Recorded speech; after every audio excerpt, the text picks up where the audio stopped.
Welcome back. It is December 15th. We are on chapter 15 of Luke. And today, Jesus tells three parables of something that is lost and then found. Luke 15. Tax collectors and other notorious sinners often came to listen to Jesus teach. This made the Pharisees and teachers of religious law complain that he was associating with such sinful people, even eating with them. So Jesus told them this story. If a man has 100 sheep and one of them gets lost, what will he do? Won't he leave the 99 others in the wilderness and go to search for the one that is lost until he finds it? And when he has found it, he will joyfully carry it home on his shoulders. When he arrives, he will call together his friends and neighbors, saying, "Rejoice with me because I have found my lost sheep." In the same way, there is more joy in heaven over one lost sinner who repents and returns to God than over 99 others who are righteous in heaven straight away. Or suppose a woman has 10 silver coins and loses one. Won't she light a lamp and sweep the entire house and search carefully until she finds it? And when she finds it, she will call in her friends and neighbors and say, "Rejoice with me because I have found my lost coin." In the same way, there is joy in the presence of God's angels when even one sinner repents. To illustrate the point further, Jesus told them this story. A man had 2 sons. The younger son told his father, "I want my share of your estate now, before you die."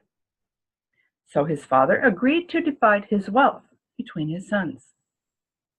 A few days later, his younger son packed all his belongings and moved to a distant land, and there he wasted all his money in wild living.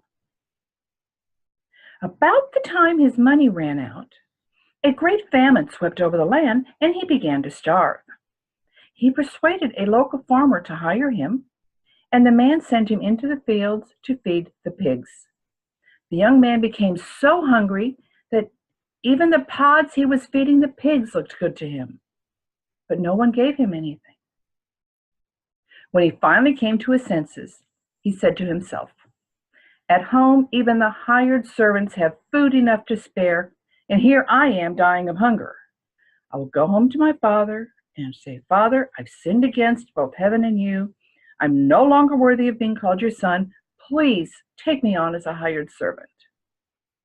So he returned home to his father.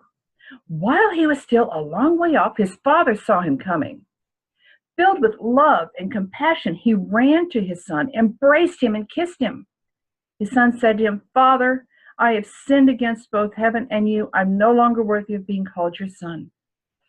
But his father said to the servants, "Quick, bring the finest robe in the house and put it on him. Get a ring for his finger and sandals for his feet. And kill the calf we've been fattening. We must celebrate with feast, for this son of mine was dead and is now returned to life.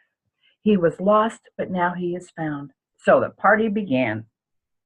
Meanwhile, the older son was in the fields working. When he returned home, he heard music and dancing in the house. He asked one of the servants, What's going on?" "Your brother is back," he was told, "and your father has killed the fattened calf. We are celebrating because of his safe return." The older brother was angry and wouldn't go in. His father came out and begged him, but he replied, "All these years I have slaved for you and never once refused to do a single thing you told me to do. And in all that time, you never even gave me one young goat for a feast with my friends. And when this son of yours comes back from squandering your money on prostitutes, you celebrate by killing the fattened calf." His father said to him, "Look, dear son, you have always stayed by me, and everything I have is yours. We had to celebrate this happy day, for your brother was dead and has come back to life. He was lost, but now he is found."